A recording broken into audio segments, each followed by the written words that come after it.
5월 30일 토요일 신명기 26장 1절부터 11절까지의 말씀입니다. 도르트 신경 혹은 돌트 신경이라는 것이 있는데요. 돌트 신경 작성 과정에서 나타난 알미니안주의자들과 개혁주의자들의 가장 큰 차이점은 이론적 차이점이 아니었습니다. 신학이란 방대하기 때문에 이론적 차이란 때로는 중요하지 않을 때도 있고 역사가 지나가면서 이전에 몰랐던 바들이 밝혀질 때도 있기 때문에 원래 믿고 있던 바와 달랐던 것이 나중에 알고 나서 보면 더 성경적이거나 옳을 때도 있습니다. 이런 점에서 알미니안주의가 가진 문제점은 이론적 문제점이 아니었습니다. 알미니안주의의 가장 중요한 문제점, 심각한 문제점은 하나님 중심이냐 인간 중심이냐의 문제였습니다. 지금부터 무려 400년 전에 있었던 이 알미니안주의라는 움직임 속에서 우리는 다른 어떤 것보다도 인간 중심을 발견할 수 있습니다. 그 이전에도 그랬고 그 이후에도 그랬듯이 이 인간 중심은 끊임없이 교회를 뒤흔들어 왔고 지금도 뒤흔들고 있습니다.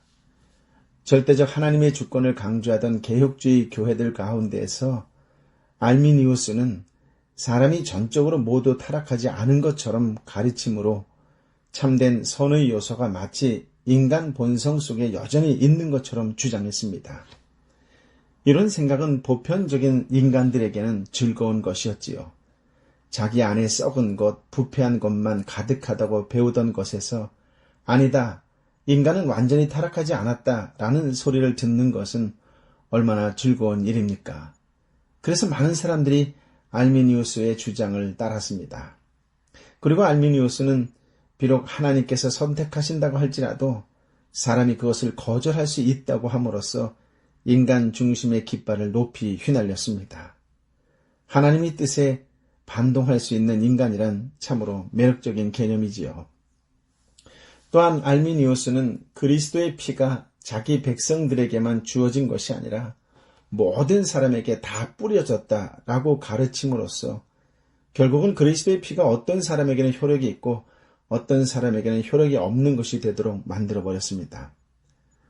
모든 사람에게 뿌려졌는데도 모든 사람이 다 구원받지 않으니 결국 구원은 그리스도의 피 때문에 받는 것이 아니라 그것을 받아들이는 사람의 선이나 의지 여하에 따라 받게 되도록 결론짓고 만 것이지요. 이런 것들이 인간 중심입니다. 하나님께서 모두 하시는 것이 아니라 우리도 도와야 한다, 인간도 도와야 한다라고 하는 사상입니다. 적어도 성경을 가지고 있는 기독교 안에는 아무리 극렬한 이단이라 할지라도 하나님 없이 나 혼자서 구원받는다고는 하지 않습니다. 단지 살짝 숟가락을 걸치는 것이지요. 사람도 구원에 영향을 미칩니다 라고 말함으로써 거기에 참여하고 싶어 하지요. 하지만 이런 것들이 바로 인간 중심입니다. 그러나 성도는 사람으로부터 어떠한 선도 나오지 않는다는 것을 분명하게 확신해야 합니다. 우리는 죄 가운데 있게 된 후로부터 전적으로 선에 대하여 무능력합니다. 우리가 아무리 강한 의지로 선을 행하려 한다고 할지라도 우리의 행위는 모두 더럽고 부정하며 냄새나는 것이 될 뿐이지요. 하나님으로부터 말미암지 않고는 예수 그리스도로부터 말미암지 않고는 우리의 행위는 모두 악취나는 것들 뿐입니다. 예레미야 13장 23절을 통하여 예레미야가 이렇게 소리치지 않았습니까? 에티오피아의 사람들이 자기 피부색을 바꿀 수 있겠느냐? 표범이 자기 몸의 반점을 바꿀 수 있느냐?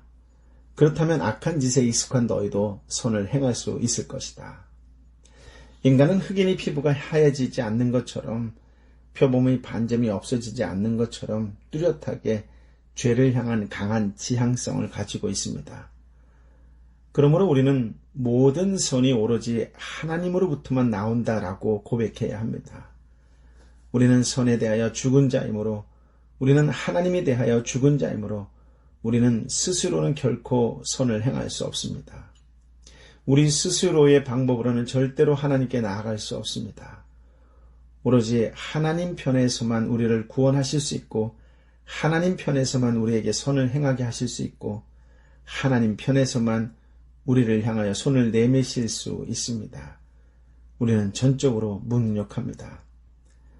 그러므로 결론적으로 우리가 행하게 되는 모든 선은 결국은 우리 속에서부터 나와서 행하게 된 것이 아니라 하나님으로부터 받아서 드리는 것일 뿐입니다.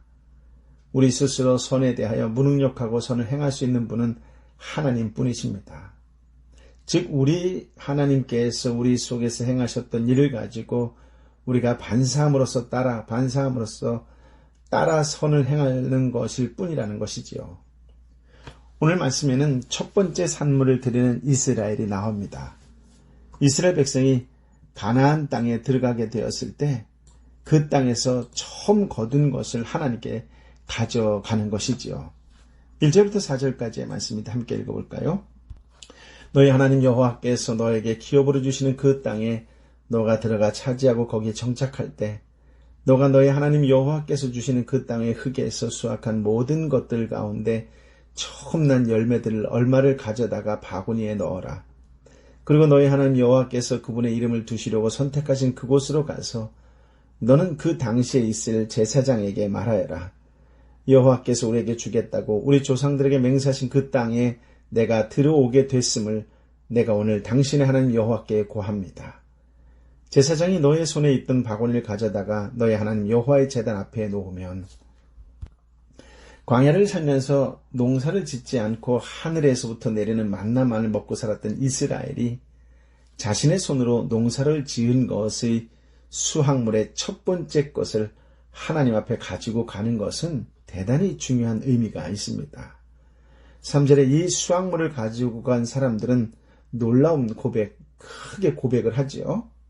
여호와께서 우리에게 주겠다고 우리 조상들에게 맹세하신 그 땅에 내가 들어오게 됐음을 내가 오늘 당신의 하나님 여호와께 고합니다.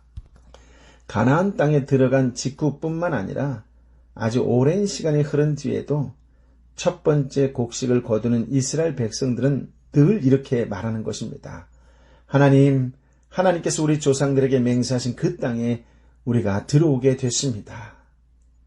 왜 수확한 곡식을 드리는 자리에서 아주 오래전에 있었던 땅을 주신 이야기를 하는 것일까요? 그저 곡식을 주셔서 감사합니다 하면 될 것 같은데 왜 이스라엘은 첫 수확을 하나님께 드리는 자리에서 하나님께서 땅을 주신 사실을 감사하는 것일까요? 사실 여기 나와 있는 이 구절은 앞으로 그 땅에 들어간 후에 이러이러하게 해라 라고 말씀하시는 부분이기 때문에 사실은 명령입니다. 그들은 가나안 땅에 들어가서는 첫 수확할 때 반드시 하나님 앞에 나아가 땅을 주셨음에 대해 말을 해야 합니다. 이들이 이렇게 곡식단을 거두어 하나님께 가지고 와서 곡식에 대한 감사뿐만 아니라 더 궁극적인 땅 주심에 대해 말씀을 하는 이유는 그들이 이 곡식을 가져올 수 있게 된 근원이 하나님으로부터 왔다는 것을 고백하는 것입니다. 즉 하나님께서 땅을 주셨기 때문에 우리가 곡식을 드릴 수 있습니다.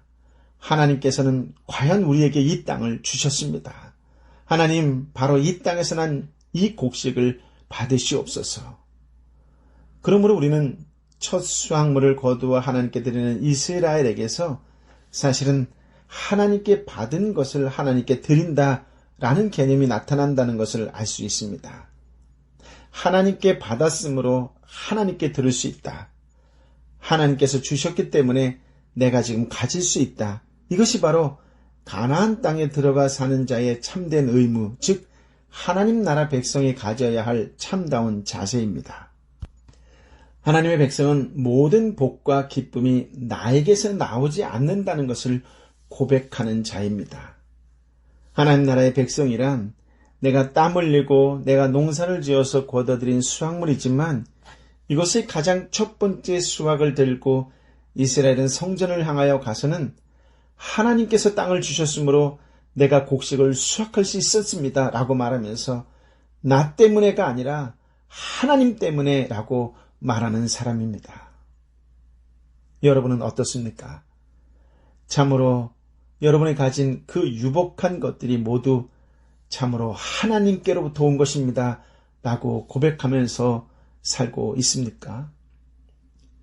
그리고 이 드림은 억지가 아니라 참된 감격 가운데 드려지는 것이다 라고 하는 것입니다. 이것이 두 번째 기억해야 할 사실이죠. 10절 말씀은 이렇게 되어 있습니다. 여호와여, 그리하여 지금 내가 당신께 우리에게 주신 그 흙에서 나온 첫 열매를 드립니다. 그리고 나서 그 바구니를 너희 하나님 여호와 앞에 두고 그분 앞에 경배하라. 이 구절에서 여러 가지 강조점이 들어있다는 것을 발견할 수 있어요. 첫 번째는 지금이라고 했습니다. 지금, 바로 지금 제가 토지 소산의 첫 수확물을 가지고 왔습니다. 그리고 우리말 번역에는 생략되어 있지만 원문에 보면 보십시오 라는 말이 들어있습니다. 힘내, 보십시오 라는 말이 들어있습니다. 보십시오. 하나님, 여기에 바로 여호와 하나님 당신께서 나에게 주신 그 토지의 소산의 첫 수확물이 있지 않습니까? 또 본문에 당신께서 우리에게 주신 그 흙에서 나온 첫 열매들이라고 하는 말은 개역개정 성경에 보면 주께서 나에게 주신 토지 소산물의 맛물이라고 표현합니다. 즉 주님께서 나에게 주신 것을 내가 다시 가져왔습니다 라는 뜻이지요. 10절의 말씀은 토지를 경작하여 얻게 된 소산물을 가지고 와서 하나님 앞에 펼쳐 보여드리며 하는 말씀입니다. 그리고 5절에서 9절까지의 말씀은 과거를 회상하는 장면이 끼어들어 있어요. 여기에는 하나님께서 그들을 이집트 땅 종되었던 집에서 인도하여 낸 기사를 돌이켜보는 내용들이 소개되어지고 있습니다. 즉 이런 말입니다. 우리는 종이었습니다. 우리는 비참하고 고난과 압제를 당하는 자들이었습니다. 그런데 지금은 어떻습니까? 보십시오 하나님, 지금은요 우리가 바로 이 땅, 곧 하나님께서 은혜를 주신 이 땅에서 소산물을 얻었습니다. 보십시오 하나님, 이것이 바로 하나님 당신께서 우리에게 주신 그 결실의 제일 첫 번째 것입니다. 하나님의 백성 이스라엘은 하나님 앞에 소산의 첫 번째 것을 드릴 때 억지로 드린 것이 아니었어요. 하나님께서 강제로 첫 번째 것을 바치라고 명령하시니까 마치 농노가 영주에게 곡식을 수탈당하듯이 할 수 없이 억지로 자기 소득의 제일 첫 번째 것을 갖다 바치는 것이 아니라는 말씀이지요. 여기에는 감격이 있습니다. 하나님께서 우리를 돌보셨으므로 우리가 드립니다라는 참된 인식이 있습니다. 5절에서 9절의 말씀과 10절 말씀을 연결해서 읽어보겠습니다. 너는 너희 하나님 여호와 앞에서 말씀드려라. 내 조상은 거의 몰락하던 아람 사람이었는데 그가 몇몇 사람들과 함께 이집트로 내려가 거기서 살다가 크고 힘세고 큰 민족이 됐습니다.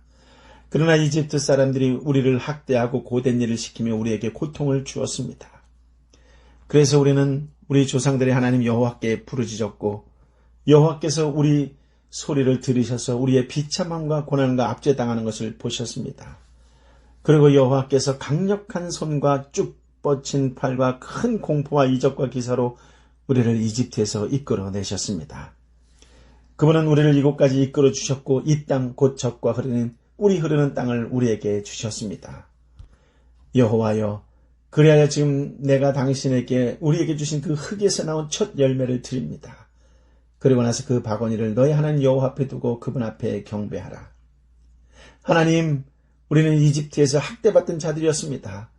그런데 하나님께서 우리의 고통하는 신음을 들으셨습니다. 그리고 하나님께서 우리를 강한 손과 편팔로 인도하여 내셨습니다. 그리고 이곳으로 인도하여 우리에게 젖과 꿀이 흐르는 땅을 주셨습니다.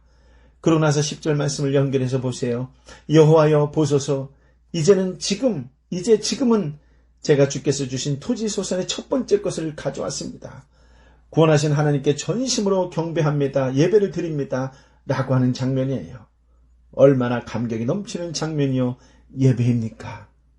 생각만 해도 가슴이 떨리는 정말로 차고 넘치는 감격이 일어나는 현장이 아닐 수가 없습니다. 여러분의 삶 가운데 이런 감격이 차고 넘치는 신앙생활이 되시기를 우리 주님 예수 그리스도 이름으로 축복합니다. 11절 말씀에 그리고 너와 너희 가운데 있는 레위 사람들과 이방 사람들까지 너희 하나님 여호와께서 너와 너의 집안에 주신 그 모든 좋은 것들을 즐거워하라. 레위인은 하나님께서 이스라엘 백성을 위해 세워주신 영적인 지도자입니다. 제사장과 레위인은 하나님만을 섬기도록 하나님이 특별히 선택하신 지도자들이죠. 하나님은 이스라엘 백성에게 복을 주시면서 왜 레위인과 함께 즐거워하라고 하셨을까요? 레위인과 함께 즐거워하라는 것은 무슨 의미일까요? 그것은 우리를 신앙적으로 잘 지도해준 영적인 지도자와 함께 즐거워하라라는 의미입니다. 우리를 신앙으로 잘 살 수 있도록 인도한 교회 공동체와 함께 즐거워하라는 의미이지요. 여기에 또 한 가지 이방 사람은 우리의 도움이 절대적으로 필요한 소외된 이웃을 가리키는데 그들에게 일방적으로 사랑과 관심과 도움을 주라고 말씀하십니다. 그들과 함께 즐거워하라고 말씀하십니다. 하나님이 이스라엘 백성들에게 왜 복을 주셨을까요? 이스라엘 백성만 잘 먹고 잘 살다가 천국에 오라고 복을 주신 것일까요? 아닙니다. 하나님은 이스라엘 백성이 열방과 복을 나누고 열방의 복을 유통하는 백성이 되기를 원하셨습니다. 하나님은 나 한 사람만 즐거워하고 행복하라고 복을 주신 것이 결코 아닙니다. 하나님이 주신 복은 소유하라고 주신 복이 아니라 유통하라고 맡겨주신 복입니다. 우리가 하나님으로부터 복을 받았다면 선한 사마리아인이 되어서 소외된 이웃과 복을 나누어야 할 책임이 있습니다. 복을 나눌 때, 복을 유통할 때 기쁨이 넘치지요. 그 어느 때보다도 하나님의 복이 차고 넘치시길 예수님의 이름으로 축복합니다. 아멘. 아버지 하나님, 우리에게 귀한 말씀, 생명의 말씀, 능력의 말씀을 주시니 감사합니다. 언제나 복을 주시기를 즐겨하시는 주님을 찬양합니다. 하나님께서 우리에게 이루 말할 수 없는 복을 주셨다는 것, 하나님, 어제만 돌아보아도 알고 오늘의 삶만 돌아보아도 알 수 있습니다. 그럼에도 불구하고 하나님 중심의 삶보다는 여전히 내 욕망과 욕심에 인간 중심의 삶을 살아가고자 하는 이 연약함을, 이 약함을 불쌍히 여겨주시고 용서하여 주옵소서. 아버지 하나님, 나는 정말로 마음과 뜻과 정성을 다하여 하나님께 드리고 있는지 나의 드림, 헌신, 희생에 대하여 돌아보게 하여 주시어서 그것이 인간 중심의 드림, 헌신, 희생이었다면 철저히 통에 자복하며 회개하며 주님께 나오게 하여 주옵시고 그것이 진정 하나님만을 높이는 것이라면 자원하는 마음으로 늘 그 일을 감당할 수 있는 믿음의 사람이 되게 하여 주옵소서. 주님 간절한 마음으로 빌고 또 빌고 기도하고 또 기도하옵는 것은 경제적으로 너무나 아파하고 힘들고 지쳐있는 내 사랑하는 형제와 자매를 불쌍히 여겨 주옵시고 다시 한번 그의 가업을 일으켜 세워 주옵소서. 그의 직장을 그의 사업을 일으켜 세워 주옵소서. 예수의 이름으로 일어날지어다. 예수의 이름으로 열릴지어다. 아버지 하나님 간절한 마음으로 선포하는 연약하고 지쳐있는 경제적으로 모든 것이 다 무너질 것만 같은 안타까운 현장에 있는 내 형제와 자매를 일으켜 세워 주옵소서. 하나님 저들에게도 기쁜 마음으로 하나님께 드릴 수 있는 그 축제의 자리에 동역할 수 있도록 하나님 축복하여 주옵소서. 이 땅에 너무나도 연약한 이웃들이 많이 있는데 하나님 주신 은혜를 기꺼이 감사하는 마음으로 축복의 통로, 은혜의 통로, 구원의 통로의 손길로서 연약하고 지쳐있는 이웃을 향하여 다가가서 나누고 베풀고 또 나누고 베푸는, 그래서 아무리 나누고 베풀고 또 나누고 베풀어도 12강주리가 남는 넉넉한 하나님의 사람, 성령의 사람, 예수의 사람이 되게 하여 주옵소서. 오 성령이여 임하여 주옵소서. 오 성령이여 복을 유통하는 하나님의 사람, 성령의 사람으로 살게 하여 주옵소서. 오 주님 차고 넘치는 복을 다시 한번 부어주시기 없기를 간절히 빌고 원하오니 성령이여 임하여 주옵소서. 이제는 우리 주님 예수 그리스도의 은혜와 아버지 하나님의 크신 사랑과 성령 하나님의 위로 역사 교통 충만하심이 오늘도 있는 자리에서 내 이웃을 함께 살겨노라고 그들에게 복을 나누어주는 유통업자로, 축복의 유통업자로, 축복의 통로로 살겨노라고 결단하는 하나님의 사람들 한 사람 한 사람 머리 위에 저들의 삶터와 일터와 함께 눈물로 기도하는 동역자와 교회와 열방의 선교사님과 선교지 위에 함께하여 주옵기를 간절히 축원하옵나이다.